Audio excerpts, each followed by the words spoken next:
السلام علیکم ورحمۃ اللہ وبرکاتہ۔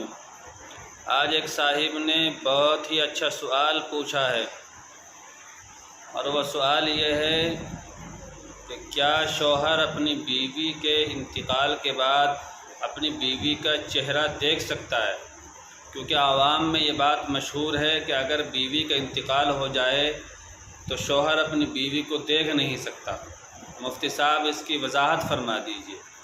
تو اس کا جواب یہ ہے کہ اگر بیوی کا انتقال ہو جائے، شوہر اس کو دیکھ تو سکتا ہے، البتہ اس کو بغیر پردے کے چھو نہیں سکتا اور اس کو غسل بھی نہیں دے سکتا، البتہ اس کو کندھا دے کر قبرستان لے جا سکتا ہے۔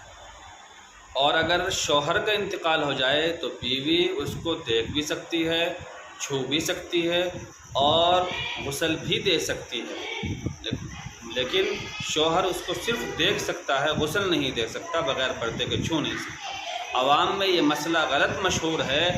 میری تمام بھائیوں سے، دوستوں سے درخواست ہے کہ وہ ان مسائل کو جو آپ کے سامنے پیش ہو رہے ہیں، دوسروں تک پہنچائے، شیئر کرے۔